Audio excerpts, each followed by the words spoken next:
يا أيها الذين آمنوا اتقوا الله حق تقاته ولا تموتن إلا وأنتم مسلمون رب اشرح لي صدري ويسر لي أمري واحلل عقدة من لساني يفقهوا قولي أعوذ بالله السميع العليم من الشيطان الرجيم الذين قال لهم الناس إن الناس قد جمعوا لكم فاخشوهم فزادهم إيمانا وقالوا حسبنا الله ونعم الوكيل. പ്രിയമുള്ള സഹോദരന്മാരെ, സഹോദരികളെ, വിശ്വാസികളെ, അല്ലാഹുവിന്റെയും അവന്റെ പ്രവാചകന്റെയും ഉപദേശങ്ങളും നിർദ്ദേശങ്ങളും എന്നും ജീവിതത്തിൽ നിലനിർത്തുവാൻ അല്ലാഹു നമുക്കും കുടുംബത്തിലെ എല്ലാ അംഗങ്ങൾക്കും മുസ്ലിം ഉമ്മത്തിനും തൗഫീഖ് നൽകി അനുഗ്രഹിക്കുമാറാവട്ടെ.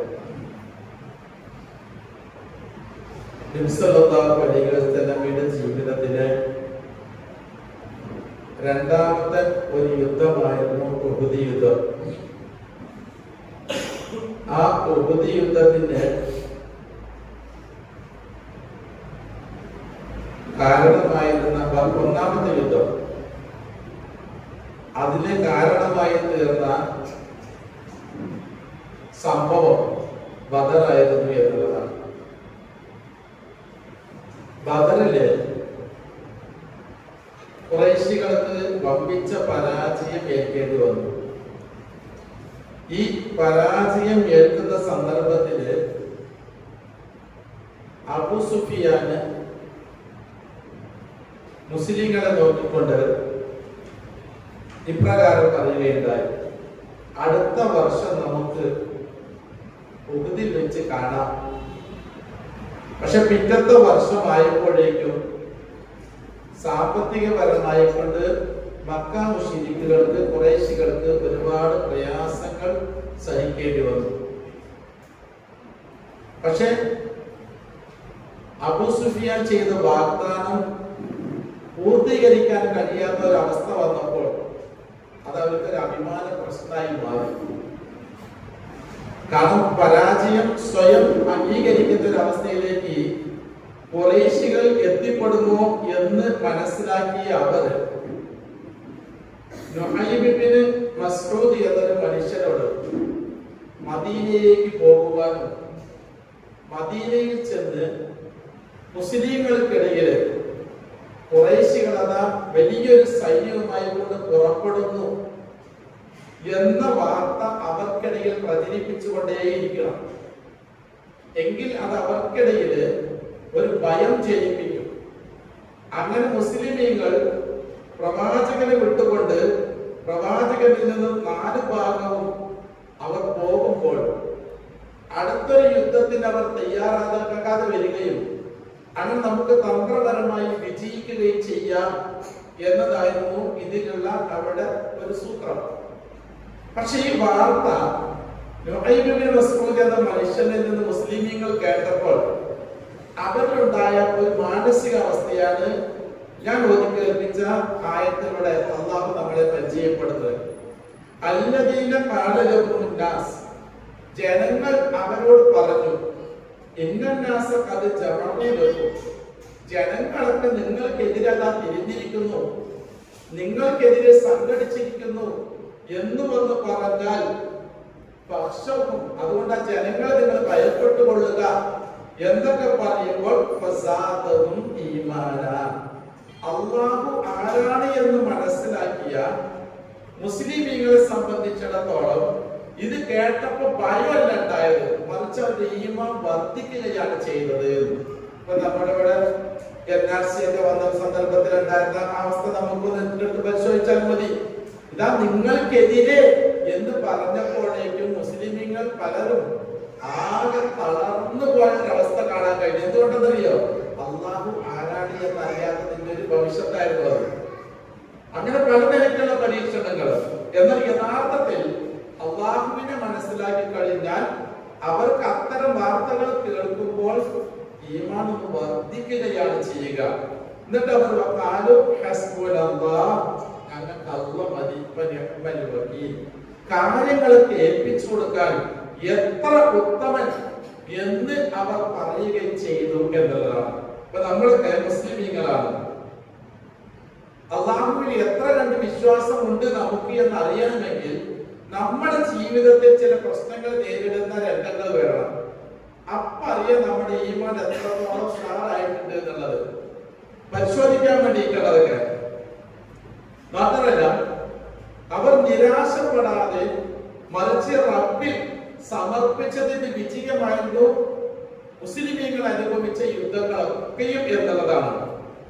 മറ്റൊന്ന്, നബി സല്ലല്ലാഹു അലൈഹി വസല്ലമയുടെ പ്രബോധനത്തിന്റെ ആദ്യ കാലഘട്ടം.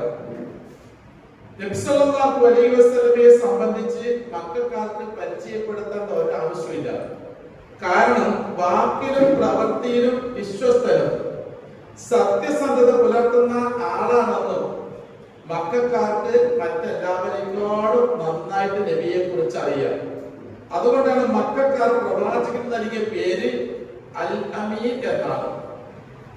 ഇങ്ങനെയൊക്കെയാണ് എങ്കിലും അവർ പ്രവാചകനെ മാനസികമായും ശാരീരികപരമായും പീഡിപ്പിച്ചുകൊണ്ടേയിരുന്നു.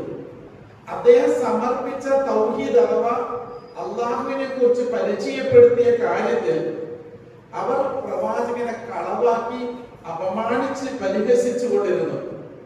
അപ്പോഴാണ് അല്ലാഹു സുബ്ഹാനഹു വ തആല പ്രവാചകനോട് പറയുന്നത്, ഫഇൻ തവല്ലൗ, പ്രവാചകരെ നിങ്ങൾ എന്നെ കുറിച്ച് ഈ ജനങ്ങൾക്ക് പരിചയപ്പെടുത്തി കൊടുത്തിട്ടോ താങ്കളെ പൂർണ്ണമായും വിശ്വാസം ഉണ്ടായിട്ട് പോലും എന്റെ കാര്യത്തിൽ അങ്ങ് പറയുന്നത് അവർക്ക് വിശ്വാസം വരാത്തത് കൊണ്ട് താങ്കളെ പ്രയാസപ്പെടുത്തിക്കൊണ്ടേ ഇരിക്കുകയാണ്. അതുകൊണ്ട് താങ്കൾ ഒരു കാര്യം ചെയ്യണം, എനിക്കെന്റെ അല്ലാഹ് മതി എന്ന് നിങ്ങൾ ധൈര്യസമേതം പറയണം. ലാ ഇലാഹ ഇല്ലാ ഹുവ അലൈഹി തവക്കൽതു, അവനല്ലാതെ മറ്റൊരു ആരാധ്യനേ ഇല്ല, കാര്യങ്ങളൊക്കെ ഞാനിതാ അവനിൽ സമർപ്പിക്കുന്നു എന്ന് പ്രവാചകരെ താങ്കൾ അവരോട് പറയണം കേട്ടോ. മാത്രമല്ല ശത്രു വിഭാഗം വല്ല സന്ധി സംഭാഷണത്തിന് നിങ്ങളെടുക്കൽ വരികയാണ് എങ്കിൽ അവർ എന്ത് വഞ്ചന ലക്ഷ്യം വെച്ചുകൊണ്ടാണ് വരുന്നത് എങ്കിലും താങ്കൾ അംഗീകരിച്ചു കൊടുക്കുക. താങ്കളുടെ കൂടെ ഞാനുണ്ട് എന്നാണ് അല്ലാഹു സുബ്ഹാനഹു വ തആല പ്രവാചകന് നൽകുന്ന വാഗ്ദാനം എന്നുള്ളതാണ്. ഒരു കാലത്തും ഒത്തിണങ്ങാത്ത വണ്ണം ചിന്നിച്ചിറിയ മനസ്സിന്റെ ഉടമകളായിരുന്നു മക്ക മുശ്രിക്കുകൾ എന്ന് പറഞ്ഞാൽ നിസ്സാര കാര്യങ്ങൾക്ക് വരെ കലഹിച്ച് തലതല്ലി കയറിയ ഒരു ജനതയായിരുന്നു മക്ക മുശ്രിക്കുകൾ. മാത്രമല്ല ആ ചെറിയ പ്രശ്നങ്ങൾക്ക് വിട്ടുമാറാത്ത പകയും വിദ്വേഷവും വെച്ച് നടന്ന ആ മനുഷ്യരെ ഒരിക്കലും ഒരു മനസ്സിന്റെ ഉടമകളായി ഓർത്തുണക്കാൻ ലോകത്തൊരാൾക്ക് കഴിയുമായിരുന്നില്ല.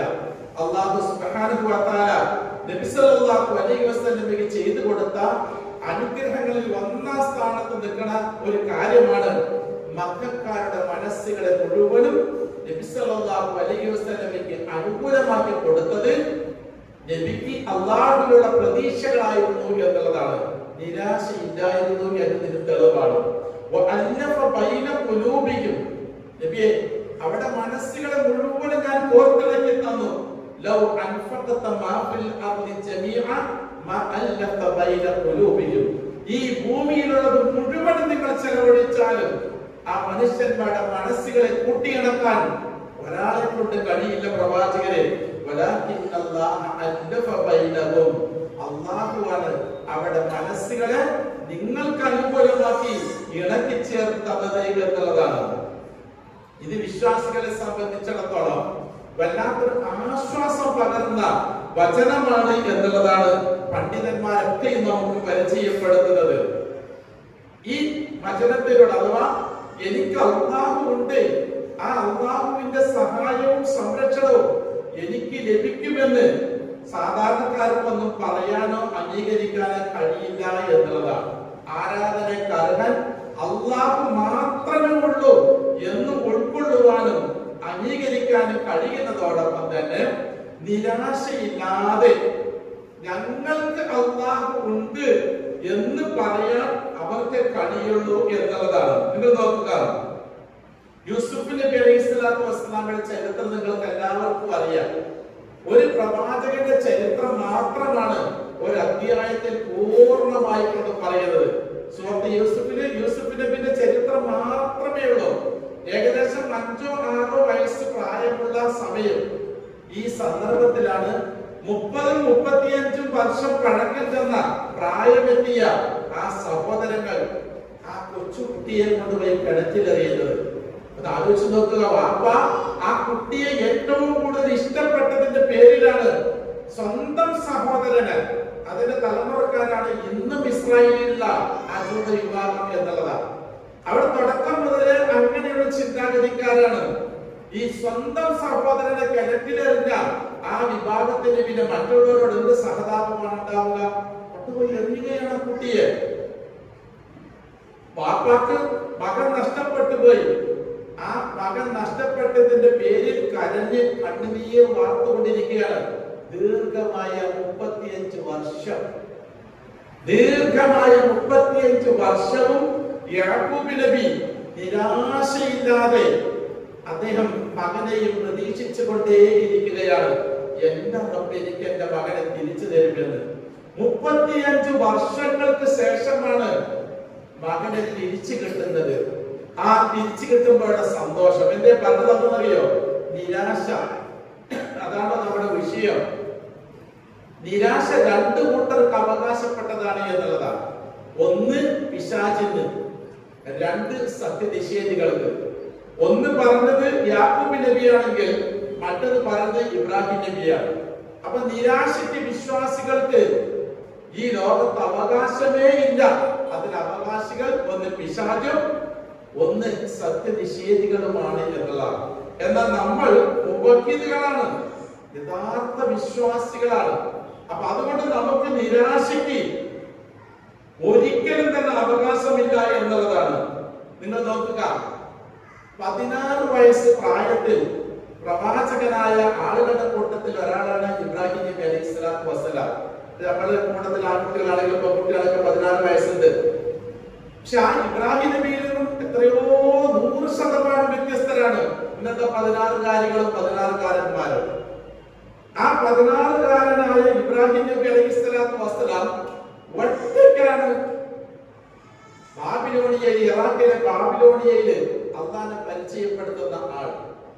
സൂര്യൻ, ചന്ദ്രൻ, നക്ഷത്രങ്ങൾ പുറമെ ഈ ലോകത്തെ സകല വസ്തുക്കളെയും ആരാധ്യന്മാരായി സ്വീകരിച്ച ജനതയോട് സന്ധിയില്ല സമരം ചെയ്ത ഒറ്റയാൾ പട്ടാളമായിരുന്നു ഇബ്രാഹിം നബി അലൈഹി സ്വലാത്തു വസ്സലാം. അവസാനം രാജ്യവും രാജാവും പരാജയപ്പെട്ടുപോയി. ഈ ഒരാളുടെ മുമ്പിൽ അവസാനം ഒന്നിച്ച് തീരുമാനത്തിലെത്തുകയാണ് ഭരണാധികാരികളും നാട്ടുകാരും. എന്തേ? തങ്ങളുടെ ആരാധ്യ വസ്തുക്കളെ സംരക്ഷിക്കാൻ ഇബ്രാഹിമിനെ ചുട്ടുകൊല്ലാനാണ് തീരുമാനം. ഇബ്രാഹിമിനെ ചുട്ടുകൊല്ലാൻ അവർ തീരുമാനിച്ചു. എന്നാലും അദ്ദേഹം പറഞ്ഞ സത്യത്തിന്റെ സന്ദേശത്തിലേക്ക് അവർ വരാൻ തയ്യാറായില്ല എന്നതാണ്. അങ്ങനെ ഇബ്രാഹിം നബി അലൈഹി സ്വലാത്തു വസ്സലാമയെ ചുട്ടുകൊല്ലാൻ വേണ്ടി ബാബിലോണിയക്കാർ ഒരു തീക്കുണ്ടൻ തന്നെ തയ്യാറാക്കുകയാണ്. നിങ്ങൾക്ക് അറിയാവുന്ന കഥയാണ്, എങ്കിലും നമ്മുടെ വിഷയവുമായി ബന്ധപ്പെട്ട് വന്നപ്പോൾ സൂചിപ്പിക്കുകയാണെന്ന് മാത്രം. പിന്നെ അങ്ങനെ വലിയ വിഷയങ്ങളൊന്നും പറഞ്ഞാൽ ഉൾക്കൊള്ളാനുള്ള പ്രായത്തിയില്ലാത്ത ആളുകളാണ് അധികവും ഉള്ളത്. അതുകൊണ്ട് ഞാൻ കഥകൾ പറയുന്നത്. കഥകളാകുമ്പോൾ എല്ലാവർക്കും ഇഷ്ടപ്പെടുകയും ചെയ്യും. അങ്ങനെ ഇബ്രാഹിം നബി അലൈഹി സ്വലാത്തു വസ്സലാമിനെ ചുട്ടുകൊല്ലാനുള്ള തീക്കുണ്ടൻ തയ്യാറാക്കിക്കൊണ്ടിരിക്കുകയാണ്. ഇബ്രാഹിമിന് അറിയാം ഇത് എന്നെ ചുട്ടുകൊല്ലാനാന്നുള്ളത്. പക്ഷെ അതെടുത്തൊരു വിഷമമില്ല, ഒരു പേടിയുമില്ല. ആ തീക്കുണ്ടാരത്തിന്റെ മുമ്പിലൂടെ തന്നെ എല്ലാവരെയും പോലെ അദ്ദേഹം ദിവസവും നടന്നു പോകുമായിരുന്നു. ആ തീക്കുണ്ടാരത്തിലേക്ക് ആദ്യം കത്തിച്ചത് രാജാവിന്റെ വിറകാണെങ്കിൽ നാട്ടുകാരൊക്കെയും സംഭാവന കൊടുക്കാൻ തുടങ്ങി വിറക്. എന്തിന്? ആഹ്ലാദം. ഇബ്രാഹിമിനെ ചുട്ടുകൊല്ലാൻ പോകുന്ന വിറക് കൂട്ടാരത്തിലേക്ക് എന്റെ വക ഒരു പെണ്ണ് നേർച്ചയാക്കി എന്നാണ് ചരിത്രം പറയുന്നത്. ആ പെണ്ണ് വലിയൊരു കെട്ട് വിറക് വെച്ചിട്ട് പോകുമ്പോ അവള് പറയണ്, ഇത് ഇബ്രാഹിമിനെ ചുട്ടുകൊള്ളുന്ന തീയിലേക്ക് ഞാൻ നേർച്ചയാക്കിയതാണ്. എന്താണ് നേർച്ച? അവർക്ക് തലവേദനയാക്കറേ. ഞാൻ തീക്കുണ്ടാരത്തിലേക്ക് ഒരു കെട്ട് പറവിനാൻ കൊടുക്കാൻ എന്റെ തലവേദന മാറണം എന്നാണ് അവിടെ നേർച്ച. അവിടെ ചെയ്ത് അങ്ങനെ നേർച്ച ഉണ്ടോ ഇല്ലെന്നത് വേറെ വിഷയം കേട്ടോ. അന്നത്തെ ആളുകളുടെ അവസ്ഥ ഞാൻ പറഞ്ഞതാണ്. അതുകൊണ്ട് നിങ്ങളൊക്കെ അങ്ങനെ തലവേദന വന്നാൽ നേർച്ചയാക്കാതെ അങ്ങനെ വിചാരിക്കരുത്. അത് ഇസ്ലാമികമല്ല, അത് വേറെ വിഷയം. അങ്ങനെ ഈ വിറക് കത്തിച്ചു കഴിയാൻ 6 മാസം പിടിച്ചു. 6 മാസം അത്രത്തോളം വിറക് വന്നു എന്നർത്ഥം. ഈ വിറക് കൂടി കത്തിച്ചു കഴിഞ്ഞപ്പോഴേക്കും ഇറാഖിന്റെ നല്ലൊരു ഭാഗം തീ കൊണ്ട് നിറഞ്ഞു. അത്രത്തോളം തീയായി മാറി. ചുറ്റുഭാഗത്ത് താമസിച്ച ആളുകളൊക്കെ വീടൊഴിഞ്ഞു പോയി. കാരണം ചൂട് കാരണം താമസിക്കാൻ കഴിയുന്നില്ല. അന്തരീക്ഷത്തിൽ പക്ഷികൾക്ക് പറക്കാൻ കഴിയാത്ത വിധം കരിമ്പുക കൊണ്ട് നിറഞ്ഞുപോയി. ഇനി ഈ തീയിന്റെ നടുക്കിലേക്ക് എങ്ങനെ ഇബ്രാഹിമിനെ അറിയും? എങ്ങനെ അറിഞ്ഞാൽ ഓരത്തെ പെടുള്ളൂ. അപ്പോഴാണ് ഒരു മനുഷ്യനൊരു യന്ത്രം ഉണ്ടാക്കി കൊടുത്ത രാജാവിന്. ഹഞ്ചർ എന്നാണ് അതിന്റെ പേരിട്ടത്. ഈ അതിന്റെ മേലെ കയറ്റി നിർത്തി പിസ്റ്റളോടെ നടിച്ചാൽ ഇബ്രാഹിമിന്റെ തീരെ നടുവിൽ പോയി വീഴും. എല്ലാവരും റെഡിയായി നിൽക്കുകയാണ് ഇബ്രാഹിം നബിന്റെ ആ മരണത്തെ ഒന്ന് കാണാൻ വേണ്ടിയിട്ട്. ഈ സന്ദർഭത്തില് മലക്ക് മീകായിലും മലക്ക് ജിബ്രീലും മേഘത്തിന്റെ തണലിൽ ഇബ്രാഹിമിന്റെ ഇടത്തും വലത്തും വന്ന് നിൽക്കുകയാണ്. ജിബ്രീൽ അലൈഹിസ്സലാം പറഞ്ഞു, സലാം കൊണ്ട് പറഞ്ഞ പ്രവാചകരെ, ഇത് മഴയുടെ മാലാഖയാണ്, നിങ്ങളൊന്ന് സമ്മതിച്ചാൽ മതി, ഈ തീയൊക്കെ അണയാൻ പോകുന്നു പറഞ്ഞു. നമ്മളാണെങ്കിൽ എന്താ പറയാ, എന്നാ പിന്നെ എത്രയും പെട്ടെന്ന് ആകട്ടെ അല്ലേ? ഇബ്രാഹിം നബി അതല്ല പറഞ്ഞത്. നമ്മളുടെ 3 പേരുടെയും രക്ഷിതാവ് ഇതെല്ലാം കണ്ട് ഉപരിയിലുണ്ടല്ലോ, എനിക്ക് എന്റെ റബ്ബ് മതി. ഒരു നിരാശയും പേടിയും അവിടെ ഉണ്ടായില്ല. ഇമാം തൊബരി അദ്ദേഹത്തിന്റെ തഫ്സീറിൽ പറയുന്ന ഈ സംഭവത്തെ കുറിച്ച്, ഇബ്രാഹിം അലൈഹിസ്സലാം റഹസഹു ഇല സമാ, ഈ സന്ദർഭത്തിൽ മലക്ക് ജിബ്രീലും മീകായിലും വന്ന സന്ദർഭത്തിൽ ഇബ്രാഹിം നബി ഇങ്ങനെ ആകാശത്തേക്ക് ഇങ്ങനെ ഉയർത്തി നോക്കി.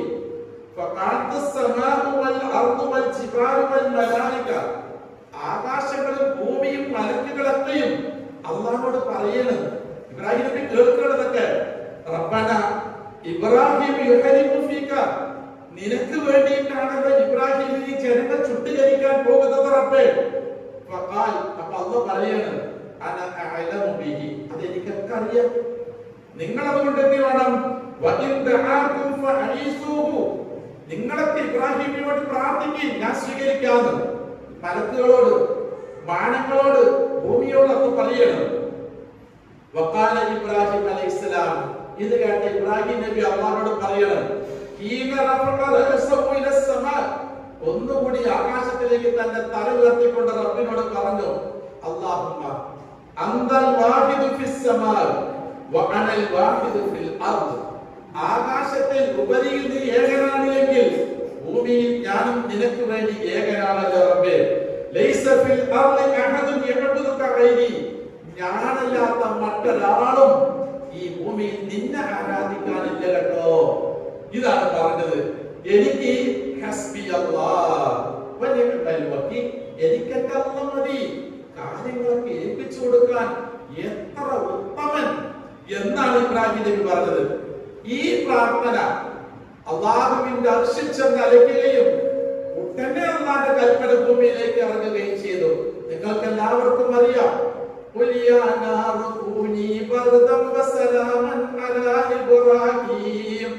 അല്ലയോ എന്റെ അഗ്നിയെ, എന്റെ ഇബ്രാഹിമിന് ഈ തണുപ്പും ശാന്തിയും നൽകണം കേട്ടോ എന്ന്.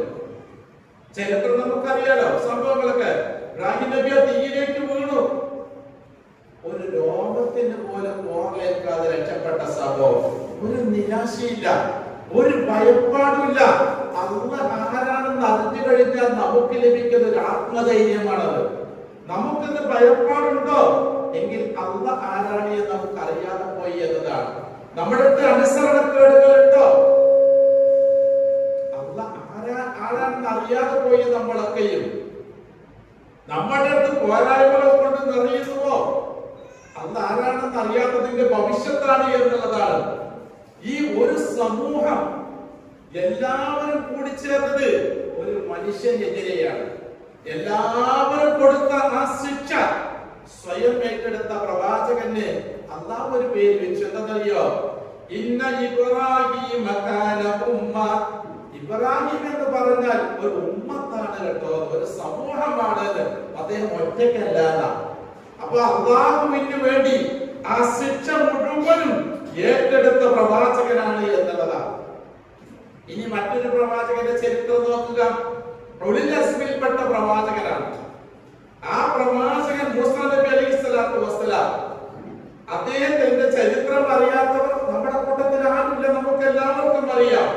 എങ്കിൽ ഒന്നുകൂടി ഓർമ്മപ്പെടുത്താം നിങ്ങളുടെ ശ്രദ്ധയിൽ. മൂസാ നബി അലൈഹിസ്സലാത്തു വസ്സലാം പ്രവാചകനായിക്കൊണ്ട് ഈജിപ്തിൽ വരുമ്പോൾ 6 ലക്ഷത്തോളം ഇസ്രായേൽ മക്കൾ ഉണ്ടായിരുന്നു എന്നുള്ളതാണ്. 6 ലക്ഷം ഇസ്രായേൽ മക്കൾ എല്ലാവരും ഫറോവന്റെ അടിമകളാണ്. ഈ 6 ലക്ഷം വരുന്ന ആ ഇസ്രായേലുകളെയും ഫറോവയുടെ അടിമയാണ്. ക്രൂരമായ പീഡനങ്ങൾ അനുഭവിച്ചുകൊണ്ടിരിക്കുകയാണ്. ഈ സന്ദർഭത്തിലാണ് മൂസാ നബി അലൈഹിസ്സലാത്തു വസ്സലാം അവിടേക്ക് കടന്നു വരുന്നത്. അങ്ങനെ ഒരുപാട് പ്രബോധന പ്രവർത്തനങ്ങളൊക്കെ നടക്കുന്നു. അങ്ങനെ അല്ലാഹുവിന്റെ കൽപ്പന പ്രകാരം ഒരു രാത്രിയിൽ ഈജിപ്ത് വിട്ടു പോകാനുള്ള കൽപ്പന വരികയാണ്. ഈ 6 ലക്ഷം ഇസ്രായേൽ മക്കളെയും കൊണ്ട് മൂസാ നബി രാത്രിക്ക് പുറപ്പെടുകയാണ്. നേരം പുലർന്നപ്പോൾ എത്തിപ്പെട്ടത് ചെങ്കടലിന്റെ തീരത്താണ്. മുന്നോട്ട് നോക്കിയാൽ രക്തം കാണാത്ത പാരാവാരമാണ് കിടക്കുന്നത്, ചെങ്കടലാണ് കിടക്കുന്നത്. പുറകോട്ട് നോക്കിയപ്പോൾ കണ്ട കാഴ്ച എന്താണ്? 8 ലക്ഷത്തോളം വരുന്ന ഫറോവയും പട്ടാളക്കാരും. ഇവർ 6 ലക്ഷമേ ഉള്ളൂ. 6 ലക്ഷം കാൽനടയായി കൊണ്ടുപോകുന്ന ആളുകളാണ്, മിസ്കീന്മാരാണ്. അവരുടെ കയ്യിൽ ആയുധങ്ങളൊന്നുമില്ല. കാൽനടയായിക്കൊണ്ട് അവരുടെ ഏതാനും സാധനങ്ങൾ തുണിയിൽ കെട്ടി ഭാണ്ഡവുമായിക്കൊണ്ടാണ് ഇസ്രായേൽ മക്കൾ പോകുന്നത്. എന്നാൽ ഫറോവ വരുന്നത് അങ്ങനെയല്ല.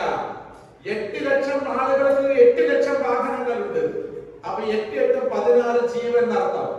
16 ലക്ഷം ജീവനുകളാണ് അവിടെ ഉള്ളത്. എല്ലാവരും ആയുധധാരികളാണ്. ഇവരെ നോക്കിക്കൊണ്ട് ഈ 6 ലക്ഷത്തിൽ 2 ആളൊഴിച്ച് ബാക്കി എല്ലാവരും ഒരേ സ്വരത്തിൽ പറയുകയാണ്,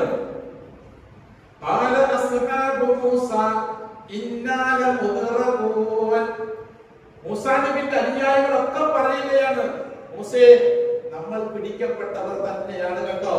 ആ വരുന്നു ഫറോവയും പട്ടാളവും. മുന്നിലേക്ക് പോകാൻ കഴിയില്ല, പിന്നിലേക്ക് പോകാൻ കഴിയാത്ത ഒരവസ്ഥയായിരുന്നു ഇസ്രായേൽ മക്കളുടെ അവസ്ഥ. ഈ ഘട്ടത്തിൽ ഏതൊരു നേതാവിന്റെയും മനസ്സ് പതറിപ്പോകുന്ന രംഗമാണ്. പക്ഷേ മൂസാ നബി എന്ന നേതാവിന് പതർച്ചയില്ല, അദ്ദേഹത്തിന് തളർച്ചയില്ല, നിരാശയില്ല. അദ്ദേഹം ധൈര്യസമേതം അല്ലാഹു ആരാണ് എന്ന് മനസ്സിലാക്കിയ മൂസാ നബി ആ ജനതയോട് പറഞ്ഞ വാക്ക് അല്ലാഹു നമുക്ക് ഖുർആനിൽ പരിചയപ്പെടുത്തുന്നത് എങ്ങനെയാണ്? ഖാല കല്ലാ ഇന്ന മഈ റബ്ബി സയഹ്ദീൻ. ഒട്ടേറെ നിങ്ങൾ പറയണ പോലെയൊന്നും അല്ല. ഫിറോനിപ്പം അങ്ങോട്ട് വന്ന നമ്മളെങ്ങനെ വിഴുങ്ങുന്നത് പേടിയുണ്ടല്ലോ. എനിക്ക് അങ്ങനത്തെ പേടിയൊന്നുമില്ല, എനിക്ക് അങ്ങനത്തെ നിരാശയില്ല. എന്റെ കൂടെ ആരുണ്ട്? എന്റെ റബ്ബുണ്ട് കേട്ടോ. സുബ്ഹാനല്ലാഹ്. പറയാൻ കഴിയോ നമുക്ക്? ജീവിതത്തിന്റെ പ്രതിസന്ധി ഘട്ടങ്ങളെ നേരിടുമ്പോ എന്റെ കൂടെ എന്റെ റബ്ബുണ്ട് എന്ന് പറയാൻ കഴിയണം. അതാണ് നിരാശയില്ലാത്ത വിശ്വാസം. നിരാശ വന്നാൽ വിശ്വാസം ഇല്ല എന്നാണ് അതിന്റെ അർത്ഥം. വിശ്വാസികൾക്ക് നിരാശ ഉണ്ടാവാൻ പാടില്ല എന്നാണ് ഇസ്ലാം പഠിപ്പിക്കുന്നത്. എന്റെ കൂടെ എന്റെ റബ്ബുണ്ട് പറയേണ്ട താമസം അള്ളാന്റെ കൽപ്പന വരികയാണ്. മൂസാക്ക് നാം വഹി നൽകി. എന്താ വഹി? മൂസേ, നിന്റെ കയ്യിലുള്ള വടി കൊണ്ട് ഒന്ന് സമുദ്രത്തിൽ നിന്ന് അടിച്ചോ. നേരത്തെ വടി കയ്യിലിട്ടപ്പോൾ പാമ്പായിട്ടുണ്ട്. ആ വടി കൊണ്ട് പല വിദ്യകളും അള്ളാഹു പ്രകടിപ്പിച്ചിട്ടുണ്ട്. ഇപ്പോഴും ആ കയ്യിൽ വടിയുണ്ട്. ആ വടി കൊണ്ട് സമുദ്രത്തിൽ അടിക്കാൻ പറയുന്നു. അങ്ങനെ അത് നീങ്ങുന്നു.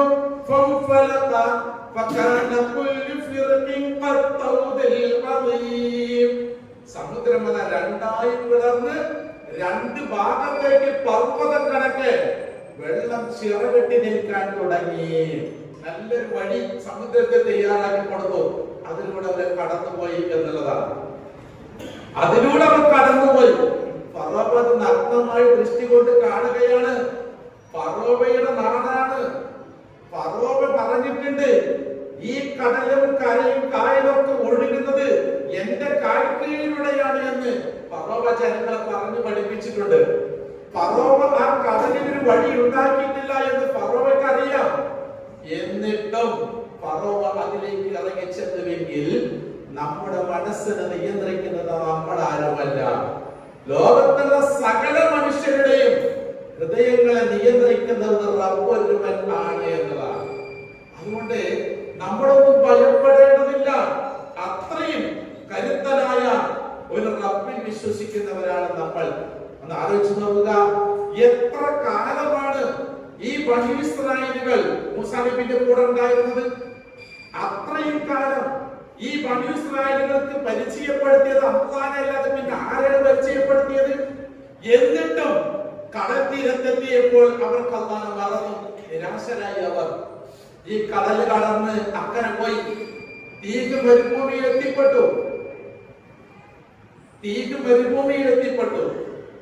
അവർക്ക് ഭക്ഷണമില്ല, വെള്ളമില്ല, തണലില്ല. അവർ മൂസാ നബിയോട് വന്ന് സങ്കടം പറഞ്ഞു. എന്താ പറയേണ്ടത്? മൂസയെ, നമുക്ക് എല്ലാവർക്കും കൂടിയിട്ട് അല്ലാഹനോട് പ്രാർത്ഥിക്കാനല്ലേ പറയേണ്ടത്? ഇവര് പറഞ്ഞത് എന്താ? മൂസയെ, നീ നിന്റെ റബ്ബിനോടൊന്ന് പ്രാർത്ഥിക്കും, ഞങ്ങൾക്ക് ഭക്ഷണമില്ല എന്നുള്ളത്. മൂസാ നബി പ്രാർത്ഥിച്ചു, നിരാശയില്ല. ഇവർക്ക് നിരാശയാണ്. അതുകൊണ്ടാണ് അവർക്ക് പറയാൻ കഴിയാതിരുന്നത്. മൂസാ നബി അല്ലാഹനോട് പ്രാർത്ഥിച്ചു. വാനലോകത്തു നിന്നും മന്നയും സെൽവയും ഇറക്കിക്കൊടുത്ത് അവർ അനുഭവിച്ചു, ആസ്വദിച്ചു. യഥേഷ്ടം അവർക്കൊന്ന് സുഖിച്ച് ജീവിച്ചു. ഭക്ഷണം കഴിച്ചു കഴിഞ്ഞപ്പോ സ്വാഭാവികമായിട്ടും വെള്ളം വേണം. വെള്ളമല്ല ഇവർക്ക്. 12 തറവാട്ടുകാരാണ് അവര്. 12 ഗോത്രങ്ങളാണ്. ഏതാണ് ഈ 12 തറവാട്? യാക്കൂബ് നബിക്ക് 12 മക്കളാണ്.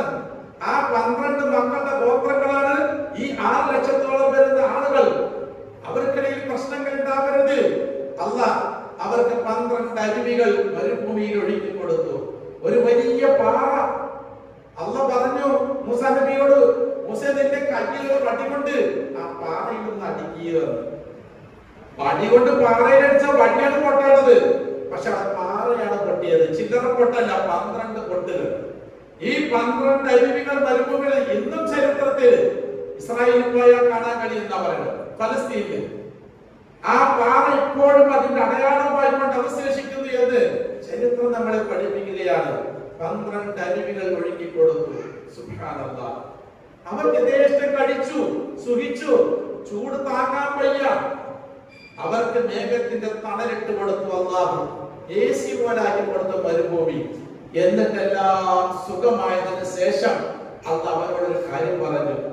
അതാ കാണുന്ന നിങ്ങളുടെ തറവാട്, വല്യപ്പാന്റെ തറവാട്, യാക്കൂബ് നബിയുടെ തറവാട് ഫലസ്തീൻ.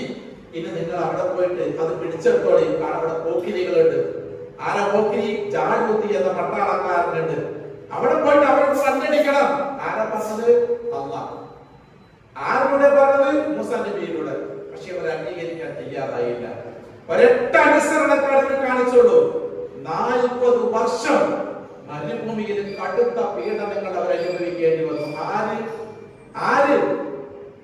എല്ലാ സുഖങ്ങളും അനുഭവിച്ച് ജീവിച്ചു വന്നവർ അള്ളാഹുവിനോട് ഒരു അനുസരണക്കേട് കാണിച്ചപ്പോൾ, ആ വിശ്വാസത്തിൽ പങ്കെടുത്തു പോയപ്പോൾ 40 വർഷമാണ് അവർ പീഡനം അനുഭവിക്കേണ്ടി വന്നത്. വലിയൊരു പാഠമാണത്. 40 വർഷം കഴിഞ്ഞപ്പോൾ അന്നുണ്ടായിരുന്ന ഈ 6 ലക്ഷത്തിന്റെ ആളുകളിൽ നിന്ന് ജന്മം കൊണ്ട മക്കൾ, അപ്പോഴേക്കും അവർക്ക് 40 വയസ്സായല്ലോ, അവര് വന്നിട്ടാണ് പറഞ്ഞത് പിന്നെ പ്രവാചകനോട്. അപ്പോഴേക്കും മൂസാ നബി മരണപ്പെട്ടു പോയി. മൂസാ നബിന്റെ കൂടെ ഉണ്ടായിരുന്ന ഒരു മനുഷ്യൻ, അദ്ദേഹമാണ് പിന്നീട് പ്രവാചകനാകുന്നത്, യൂശുവ നബി അലൈഹിസ്സലാം. അദ്ദേഹത്തിന്റെ അടുക്കൽ വന്ന് മക്കൾ പറയാണ്, പ്രവാചകരെ, അന്ന് അമ്മ പറഞ്ഞത് ഞങ്ങളുടെ വാപ്പയും വല്യമ്മമാരും തള്ളിക്കളഞ്ഞതിന്റെ ഭവിഷ്യത്തിൽ ഞങ്ങളും അനുഭവിക്കുന്നു. ഞങ്ങളെ ഏറ്റെടുക്കാൻ തയ്യാറാണ് പ്രവാചകരെ, ഞങ്ങൾ യുദ്ധത്തിന് തയ്യാറാണെന്ന് പറഞ്ഞു. യൂശുവ നബി അലൈഹിസ്സലാത്തു വസ്സലാം അവരോട് ചോദിച്ചു, വാപ്പാർ അനുസരണക്കേട് കാണിച്ചതുപോലെ നിങ്ങൾ കാണിക്കുമോ എന്ന് ഭയം എനിക്കുണ്ട്. ഇല്ല, ഞങ്ങൾ അനുസരണക്കേട് കാണിക്കില്ല. ഒരു ചെറിയ പരീക്ഷണം. അള്ളാന്റെ പരീക്ഷണമൊക്കെ ചെറുതായിരിക്കും, അതിന്റെ താങ്ങാൻ നമ്മളെ കൊണ്ട് കഴിയില്ല. പിന്നെ വലിയ പരീക്ഷണങ്ങൾ വന്ന് എന്തായിരിക്കും കഥ? ചെറിയതായിരിക്കും അള്ളാന്റെ പരീക്ഷണങ്ങളൊക്കെ. അങ്ങനെ ഈ ആ മക്കളിൽ നിന്ന് 2 ലക്ഷം വരുന്ന ആളുകൾ യൂശുവ നബിയുടെ പിന്നാലെ കൂടി. അപ്പൊ അള്ളാഹു അവർക്ക് ഒരു നേതാവിനെ നിശ്ചയിച്ചു കൊടുത്തു, താലൂത്ത് എന്നൊരു നേതാവിന്. താലൂത്ത് പറഞ്ഞാൽ ഈ ബനീ ഇസ്രായേലുകൾക്കിടയിൽ തന്നെ സാധാരണക്കാരനാണ്, ആട്ടിടയനാണ്. പക്ഷെ നല്ല അറിവും കഴിവും ആരോഗ്യമുള്ള ആളാണ്, നല്ലൊരു മനുഷ്യനാണ്. എത്ര നല്ലവനാണെങ്കിലും സമ്പത്തിലേക്ക് ആർക്കും വേണ്ട, എത്ര നല്ലവനാണെങ്കിലും സ്ഥാനങ്ങളിലേക്ക് ആർക്കും വേണ്ട. അത് ഇന്നും അങ്ങനെ തന്നെയാണ്. അതന്നെയാണ് നമ്മുടെ ഏറ്റവും വലിയ പരാജയം. മൂസാ നബിന്റെ ആളുകൾ, യൂശുവ നബിന്റെ ആളുകൾക്കും ഇതന്നെ പറ്റിയത്. അവർ ചോദിക്കുകയാണ് യൂശുവ നബിയോട്, പ്രവാചകരെ, അവനെയാണോ ഞങ്ങൾക്ക് നേതാവായി നിശ്ചയിക്കുന്നത്? ഞങ്ങളുടെ കൂട്ടത്തിൽ എത്ര പ്രമാണിമാരുണ്ട്, എത്ര യോഗ്യന്മാരുണ്ട്. അപ്പൊ യൂശുവ നബി പറഞ്ഞു, നിങ്ങൾ അനുസരണക്കേട് കാണിക്കുമോ എന്നൊരു ഭയം എനിക്കുണ്ടായിരുന്നു. തുടങ്ങിയാലും അനുസരണക്കേട് നിങ്ങളിൽ നിന്ന് ഒരു ഭയമായി. കാരണം പിതാക്കന്മാർക്ക് കിട്ടിയ ശിക്ഷ ഇവർക്കറിയാം, ഇവർ ഭയന്നു. ശരി, ഞങ്ങൾ സമ്മതിച്ചിരിക്കുന്നു. പക്ഷെ മനസ്സാർക്കറിയും? അള്ളാഹ്ക്കറിയും. മനസ്സാർക്കറിയും. ഇപ്പൊ ഇരിക്കുന്ന നിങ്ങളൊക്കെ എന്ത് മനസ്സായിട്ടിരിക്കുന്നു അള്ളാഹ്ക്കറിയുള്ളൂ. അതുപോലെ ഈ മനസ്സ് അള്ളാഹ്ക്കറിയും. ഒരു ചെറിയ പരീക്ഷ നടത്താനുള്ള തീരുമാനിച്ചു. പരീക്ഷയിലാണല്ലോ വിജയവും പരാജയം ഉണ്ടാകുക. ഇവർക്ക് ഒരു പരീക്ഷണം കൊടുക്കാൻ തീരുമാനിച്ചു. കടുത്ത ചൂടായിരുന്നു. ഈ ചൂടിൽ മരുഭൂമിയിലൂടെയാണ് 2 ലക്ഷം വരുന്ന ചെറുപ്പക്കാരുടെ യാത്ര. ഒരു തണുത്ത തടാകം. ആ തടാകത്തിൽ നിന്ന് അള്ളാഹുവിലേക്ക് എത്തുന്നതിന് ഒരു വിധിയാക്കുന്നു. എല്ലാവരും ദാഹിക്കുന്നവർക്ക് ഒരു ഇറുക്ക് വെള്ളം, ഒരു കൊമ്പിൾ വെള്ളം എടുത്ത് കുടിക്കാറുണ്ട്, കൂടുതലാണ് കുടിക്കരുത്. അനുവാദം കിട്ടേണ്ട താമസം. വേറെ നിറയെ ദാഹം തീരുവോളം നല്ല വിഭാഗം ആളുകൾ വെള്ളം കുടിച്ചു.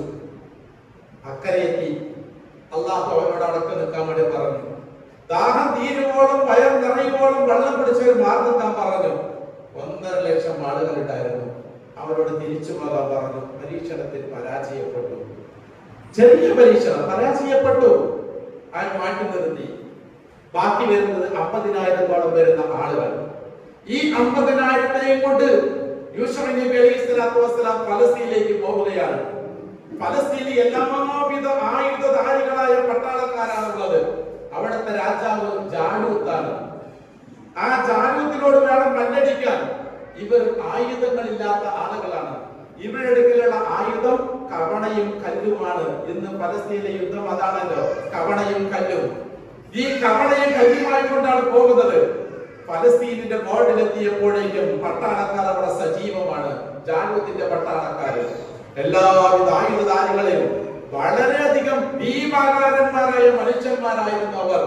അവരെ കണ്ടപാടും ഈ 50,000-ലെ ആളുകളെ നല്ലൊരു വിഭാഗം പുറകോട്ടടിച്ചു. അവർ പറഞ്ഞു, പ്രവാചകനോട് പറയുകയാണ്, പ്രവാചകരെ, ഇവരുമായി കൊണ്ട് നമ്മൾ മല്ലടിച്ചാൽ ഈ മരുഭൂമിയിൽ നമ്മൾ കുഴിച്ചു കൂടപ്പെടും. അതുകൊണ്ട് ഞങ്ങൾക്ക് കഴിയില്ല പ്രവാചകരെ. നിരാശരായി തിരിച്ചു പോവുകയാണ്. നല്ലൊരു വിഭാഗം, ഒരു ചെറിയ സംഘം അവിടെ തന്നെ നിന്നു. ആ ചെറു സംഘത്തിൽ ഒരു ചെറുപ്പക്കാരൻ, 18 വയസ്സ് പ്രായമേ ഉള്ളൂ അന്ന് അദ്ദേഹത്തിന്. ആ ചെറുപ്പക്കാരൻ മുന്നോട്ട് വന്നുകൊണ്ട് ഈ ചുരുക്കം വരുന്ന ആളുകളോട് പറഞ്ഞു, കമ്മിൻ ഫിഅത്തിൻ ഖലീല വഗലബത് ഫിഅത്തിൻ കസീറ. സൂറത്തുൽ ബഖറയിലെ ആയത്തിന്റെ ഭാഗമാണ്.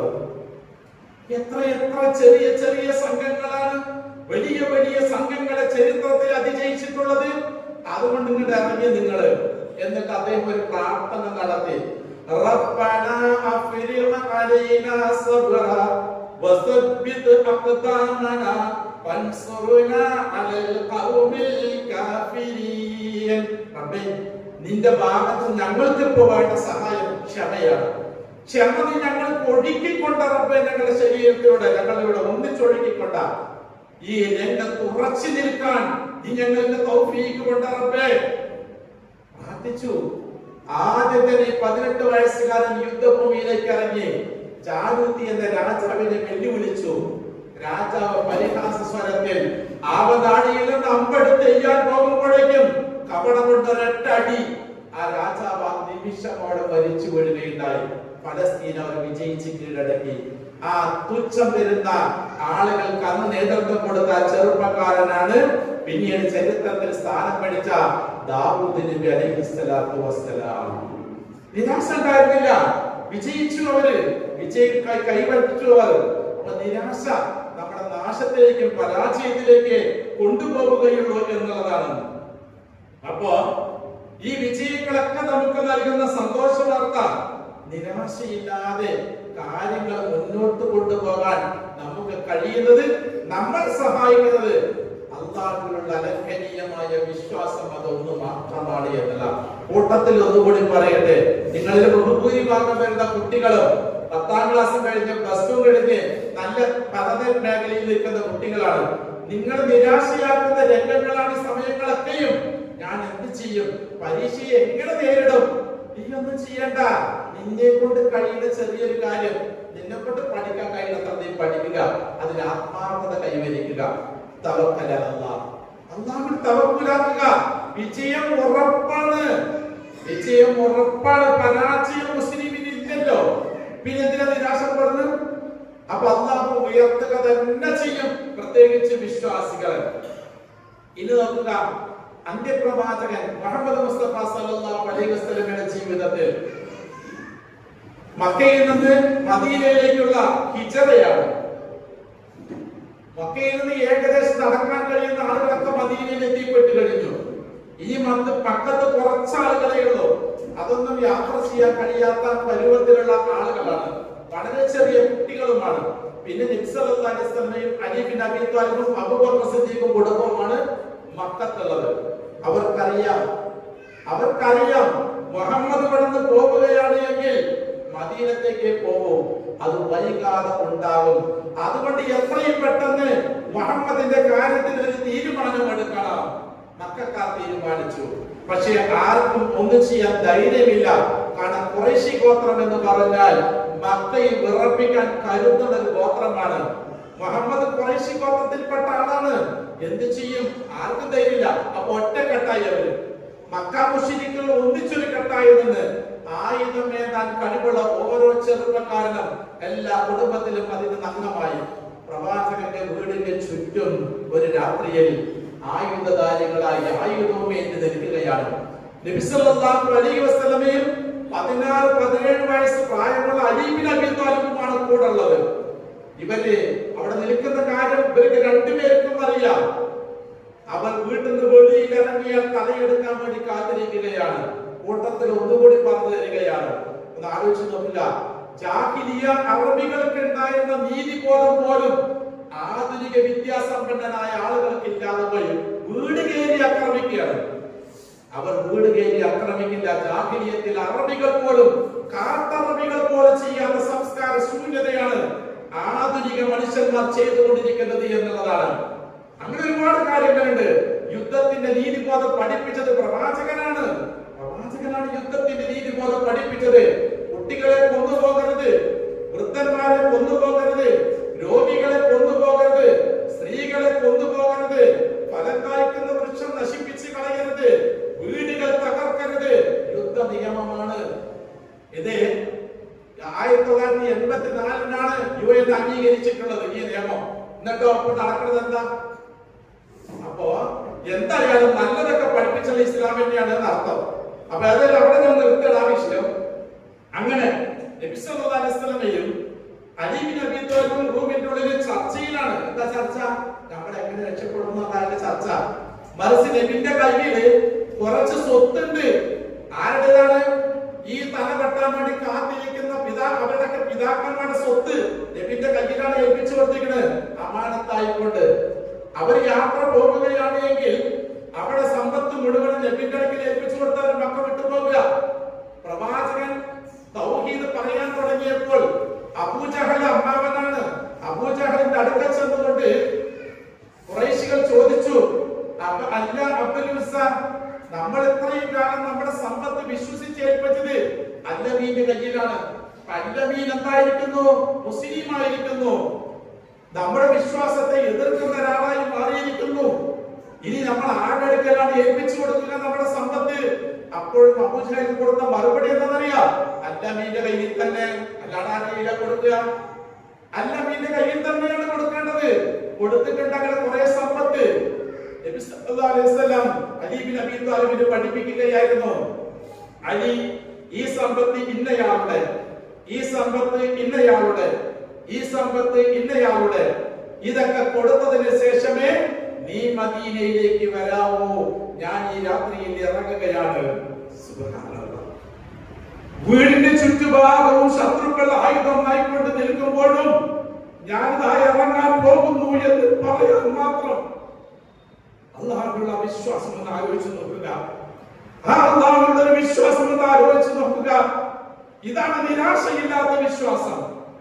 അല്ലാഹുവിനെ സമർപ്പിച്ചുകൊണ്ട് അദ്ദേഹം വീട്ടിൽ നിന്ന് പുറത്തിറങ്ങുമ്പോഴേക്കും ശത്രുക്കൾക്ക് ഒരു മയക്കം അനുഭവപ്പെടുന്നു. അവരെ മാറ്റി നിർത്തിക്കൊണ്ട് പ്രവാചകൻ നേരെ അബൂബക്കർ സിദ്ദീഖിന്റെ വീട്ടിലേക്ക് പോവുകയാണ്. അവിടെ പോയി ഒരുപാട് സംഭാഷണങ്ങളൊക്കെ നടക്കുകയാണ്. അബൂബക്കർ സിദ്ദീഖിനോട് പ്രവാചകൻ പറയുകയാണ്, എനിക്ക് ഹിജ്റയ്ക്കുള്ള അനുമതി ലഭിച്ചിട്ടുണ്ട് അബൂബക്കർ. അപ്പോ അബൂബക്കറിന്റെ കണ്ണ് നിറഞ്ഞു. പ്രവാചകരെ, ഞാനും കൂടെ കൂടട്ടെ. പ്രവാചകരെ, നിങ്ങൾക്കും അനുവാദമുണ്ട്. ഒരിക്കൽ നിർത്തിയ 2 ഒട്ടകത്തിന്റെ മുകളിൽ രണ്ടുപേരും യാത്രയ്ക്ക് പോകുന്നത് തയ്യാറായി പോവുകയാണ്. യാത്രയ്ക്ക് പോകുമ്പോൾ മദീനത്തേക്കുള്ള വഴി ഏതാണെന്ന് രണ്ടാൾക്കും അറിയില്ല. വഴി. മൂന്നാമതായി കൊണ്ടുള്ളത് എന്താണ്? അവർ ആരുള്ളത്?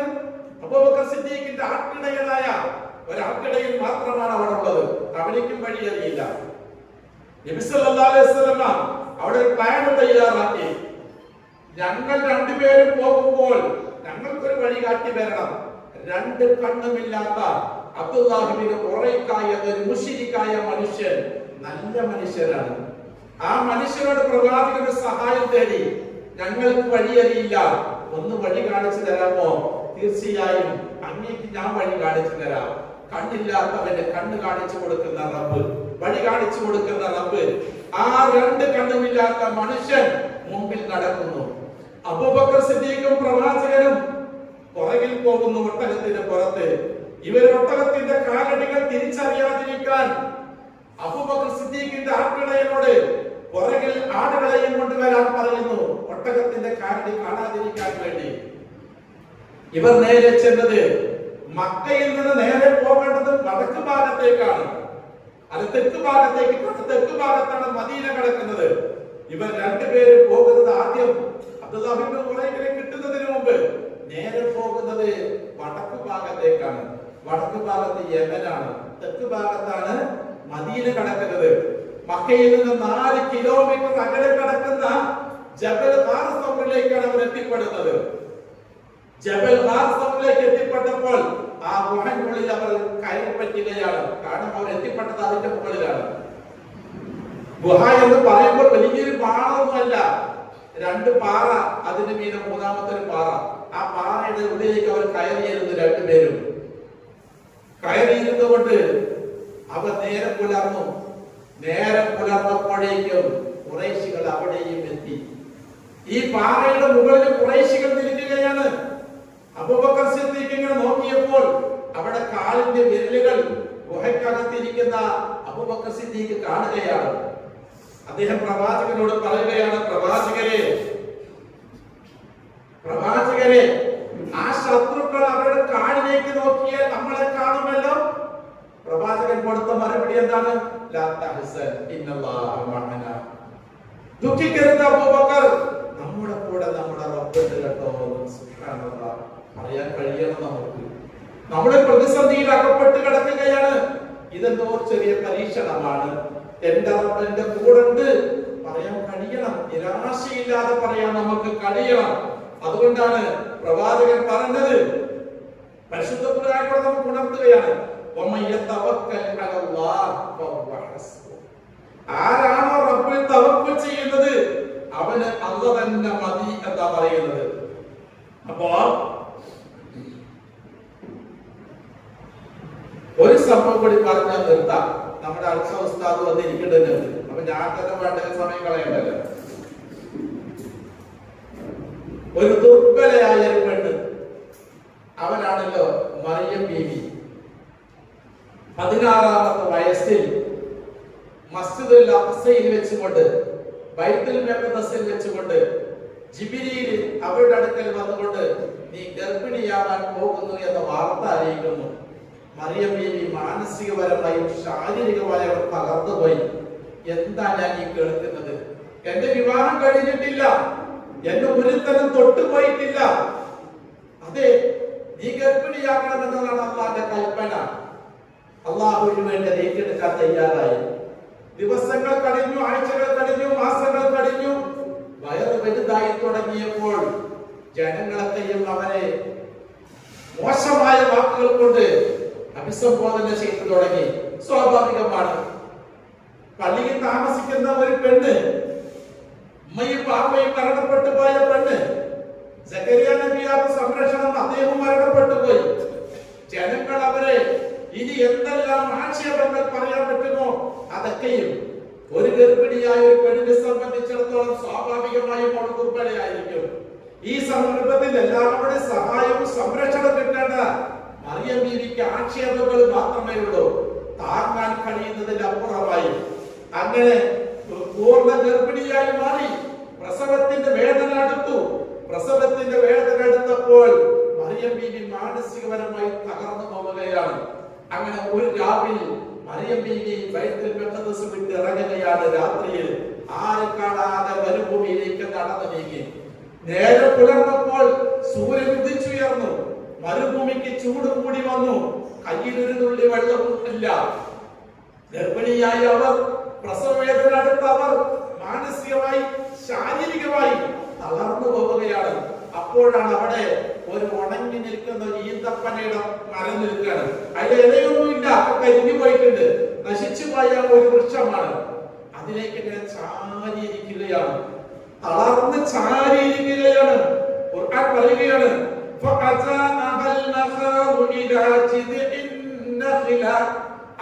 ഈന്തപ്പനയുടെ തടിയില് ഒരു കുറ്റി മാത്രമാണ്, അതിലേക്ക് ഇങ്ങനെ വന്ന് ചാരിയിരുന്നു. എന്നിട്ട് മറിയം ബീവി അല്ലാഹുവോട് പറയുന്ന ഒരു പ്രാർത്ഥന. മറിയം ബീവി പറയാണ്, യാ ലൈതനി മിത്തു ഖബല ഹാദാ വകുന്തു നസിയം മൻസിയാ. റബ്ബേ, ഞാൻ പ്രസവിക്കുന്നതിന് മുമ്പ് ഒന്ന് മരിച്ചിരുന്നുവെങ്കിൽ, ഈ ജനങ്ങൾ എന്നെ ഒന്ന് മറന്നിരുന്നുവെങ്കിൽ. അത്രത്തോളം മാനസികപരമായി കൊണ്ട് മറിയം ബീവി തകർന്നു പോയി. ഏതൊരു ഉമ്മയും എന്ത് വേദന സഹിച്ചാലും എന്റെ കുഞ്ഞിനൊന്ന് കാണണം എന്നുള്ള ആഗ്രഹമാണ് ഉണ്ടാകുക. പക്ഷെ മറിയം ബീവിക്ക് അതായിരുന്നില്ല. ഞാനൊന്ന് മരിച്ചിരുന്നെങ്കിൽ, ഈ ജനങ്ങൾ എന്നൊന്ന് മറന്നിരുന്നെങ്കിൽ എന്ന. അപ്പോഴാണ് മറിയം ബീവിക്ക് ഒരു വിളിയാളം വരുന്നത്. ആ ഈന്തപ്പനയുടെ ചുവട്ടിൽ നിന്നൊരു ശബ്ദം അവർ കേൾക്കുകയാണ്. അല്ലാ തഹ്സനി, മറിയമേ, നീ ഇപ്പൊ ദുഃഖിക്കേണ്ടവളല്ല, നീ മരിക്കാൻ ആഗ്രഹിക്കേണ്ടവളല്ല. നിന്റെ സംരക്ഷണത്തിന് കീഴിൽ ഉത്തമനായ ഒരുത്തരതാ ഞാൻ നിശ്ചയിക്കാൻ പോകുന്നു. അതുകൊണ്ട് നീ അവിടെ എഴുന്നേൽക്ക്, മറിയമേ, നീ അവിടെ എഴുന്നേൽക്ക്. എന്നിട്ട് നീ എന്താ ചെയ്യണമെന്നറിയോ? ആ ഈന്തപ്പനനെ പിടിച്ച് കുലുക്കുന്നു. ചെടി പിടിച്ച് കുലുക്കാനല്ല പറഞ്ഞത്, അല്ലേ? എഴുന്നേക്കാൻ വയ്യ.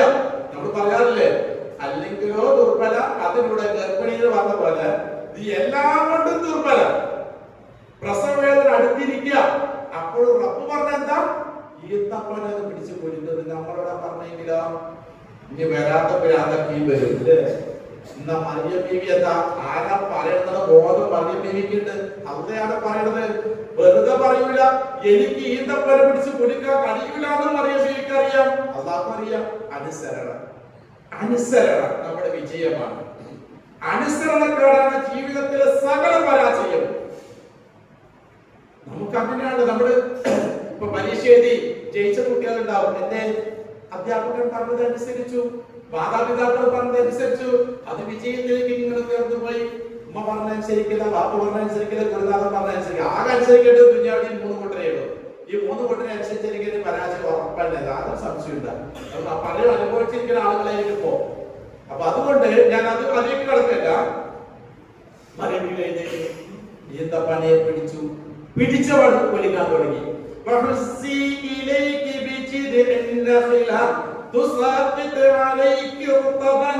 ചെടിയ മറിയമേ ആ പാലം പിടിച്ച് കുഴിക്കുക. അതാണ് കുഴിക്കാൻ തുടങ്ങി. എന്നിട്ടോ അതിന്റെ ഇലകളുണ്ടായി, കായകളുണ്ടായി, പഴുത്ത് പാകമായി മറിയമിന്റെ മുമ്പിൽ ഒന്നുകൂടി കടക്കാൻ തുടങ്ങി നല്ല പഴുത്ത ഈന്തപ്പഴം. എന്നിട്ടോ ഒരു ചെറിയ അരുവിയും അള്ളാഹു ഒഴുക്കി കൊടുത്തു. മറിയമേ വയറ് നിറയെ ഈന്തപ്പഴം കഴിക്കൂ, ദാഹം തീരുവോളം വെള്ളം കുടിക്കൂ, നിന്റെ കണ്ണിന് കുളിർമത വരാൻ പോകുന്നു. പ്രസവം നടന്നു, നല്ലൊരു കുട്ടി. പിന്നെ ഒരുപാട് സംഭവങ്ങൾ നടക്കുന്നുണ്ട്. അപ്പൊ ഞാൻ പറഞ്ഞത് ആ ഘട്ടത്തിൽ പോലും നിരാശക്കുള്ള ഒരു അവകാശം അള്ളാഹ് നൽകിയിട്ടില്ല എന്നുള്ളതാണ്. അതുകൊണ്ട് സഹോദരന്മാരെ, സഹോദരികളെ, നമ്മൾ നിരാശയില്ലാതെ അള്ളാഹുവിനെ മുറുകെ പിടിക്കുക. ഒരിക്കലും നമ്മൾ പരാജയപ്പെടുകയില്ല. അതിന് തെളിവാണ് ഞാൻ ഈ പറഞ്ഞ ചരിത്ര സംഭവങ്ങളൊക്കെയും. അല്ലാഹു സുബ്ഹാനഹു വ തആലയെ കുറിച്ച് പഠിക്കേണ്ട രൂപത്തിൽ പഠിക്കുവാനും പകർത്തേണ്ട രൂപത്തിൽ പകർത്തുവാനും പകർന്നു കൊടുക്കേണ്ട രൂപത്തിൽ പകർന്നു കൊടുക്കുവാനും അല്ലാഹു നമുക്ക് തൗഫീഖ് നൽകി അനുഗ്രഹിക്കുമാറാവട്ടെ. പാപികളാകുന്ന, ദോഷികളാകുന്ന നമ്മുടെ ജീവിതത്തിൽ സംഭവിച്ചു പോയിട്ടുള്ള സകലമായ പാപത്തിന്റെ കറകളും അനുഗ്രഹീതമായ ഈ മജ്‌ലിസ് പിരിയുന്നതോടുകൂടി അള്ളാഹു തൃപ്തിപ്പെട്ട മുഖങ്ങളായി പിരിഞ്ഞു പോകാനും അള്ളാഹു നമുക്ക് തൗഫീഖ് നൽകുമാറാകട്ടെ. അള്ളാഹുവേ, ഞങ്ങളിൽ സംഭവിച്ചു പോയിട്ടുള്ള ചെറുതും വലുതുമാകുന്ന രഹസ്യവും പരസ്യവുമാകുന്ന എല്ലാ വീഴ്ചകളും പോരായ്മകളും ഏറ്റക്കുറവുകളും നിന്റെ കാരുണ്യം കൊണ്ട് ഞങ്ങൾക്ക് പരിഹരിച്ച് ഞങ്ങളുടെ കർമ്മങ്ങളും പ്രാർത്ഥനകളും നീ പരിഗണിക്കണമേ റബ്ബേ. ഈ കൂട്ടായ്മ നീ തൃപ്തിപ്പെടുന്ന ഒരു കൂട്ടായ്മയായി നീ സ്വീകരിക്കണമേ റബ്ബേ. അല്ലാഹുവേ, ഇസ്ലാമിന്റെയും മുസ്ലിങ്ങളുടെയും ശത്രുക്കളിൽ നിന്ന് ഇസ്ലാമിനെയും മുസ്ലിങ്ങളെയും നീ കാത്തുരക്ഷിക്കണമേ റബ്ബേ. അല്ലാഹുവേ, ഞങ്ങൾക്കും ഞങ്ങളുടെ മക്കൾക്കും ചന്തമാർന്ന ഒരു ജീവിതം ഈ ലോകത്ത് നൽകി നീ ആദരിക്കണമേ റബ്ബേ. അല്ലാഹുവേ, മാരകമായ രോഗങ്ങളിൽ നിന്നും നിന്ദ്യമായ പരീക്ഷണങ്ങളിൽ നിന്നും വേദനാജനകമായ ശിക്ഷകളിൽ നിന്നും അപമാനകരമായ അവസ്ഥകളിൽ നിന്നും ഇരു ലോകത്തും നീ ഞങ്ങൾക്ക് രക്ഷയും കാവലും തുണയും നൽകി നീ ആദരിക്കണമേ റബ്ബേ. اللهم اجرنا من النار، اللهم اجرنا من النار، اللهم اجرنا من النار. اللهم انا نسألك من خير ما سألك منه نبيك محمد صلى الله عليه وسلم، ونعوذ بك من شر ما استعاذ منه نبيك محمد صلى الله عليه وسلم. أنت المستعان وعليك البلاغ ولا حول ولا قوة إلا بالله. اللهم صل على محمد وعلى آل محمد كما صليت على إبراهيم وعلى آل إبراهيم إنك حميد مجيد. وبارك على محمد وعلى آل محمد كما باركت على إبراهيم وعلى آل إبراهيم إنك حميد مجيد. ربنا آتنا في الدنيا حسنة وفي الآخرة حسنة وقنا عذاب النار. سبحان ربك رب العزة عما يصفون وسلام على المرسلين والحمد لله رب العالمين. آمين آمين آمين برحمتك يا أرحم الراحمين. السلام عليكم ورحمة الله وبركاته.